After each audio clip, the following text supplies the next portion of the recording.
যে মুক্তি মানে কি? জ্ঞান লাভ নাকি জন্ম না নেওয়া?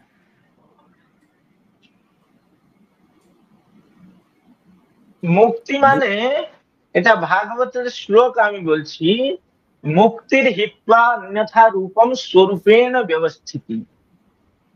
তাৎপর্য হচ্ছে, মানে আমরা যে আমাদের জীব ভাব, সেই জীব ভাব ছেড়ে স্বরূপে অবস্থিতি, মানে ব্রহ্মস্বরূপে অবস্থিতির নাম হচ্ছে মোক্ষ।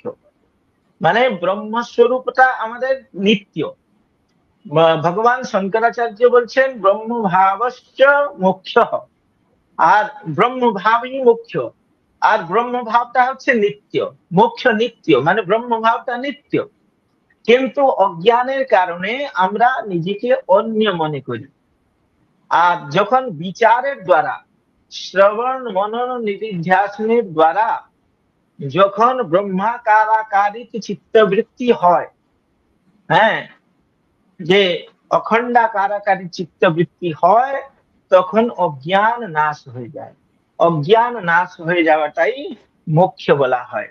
অবিদ্যা অস্তময় মোক্ষ, মানে অবিদ্যা অস্তময়, মানে অবিদ্যার নিবৃত্তি আর আত্মস্বরূপ প্রতিষ্ঠা একই জিনিস।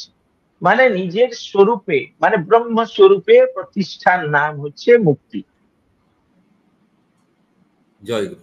সেটাকে খুব কোন কোন জায়গায় অন্যান্য ভাষায়ও আছে, হ্যাঁ, যে মুখ্য মানে বলা হয়েছে দুঃখের আত্যন্তিক নিবৃত্তি আর পরমানন্দ অবাপ্তি, মানে পরমানন্দ স্বরূপে অবস্থান আর দুঃখের আত্যন্তিক নিবৃত্তি, এটাকে মুখ্য বলা হয়েছে।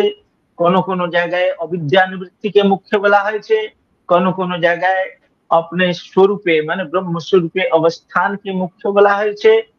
এইরকম সব অন্যান্য, মানে ভিন্ন ভিন্ন জায়গায় বলা হয়েছে। মুখ্য কথা হচ্ছে নিজের স্বরূপে, মানে ব্রহ্মস্বরূপে অবস্থানকেই, অবস্থান আগে থেকে আছে, কেবল অজ্ঞান কারণে আমরা বুঝতে পারছি না, সেই উপলব্ধিটাই ঠিক মুখ্য বলা হয়। জয় গুরু।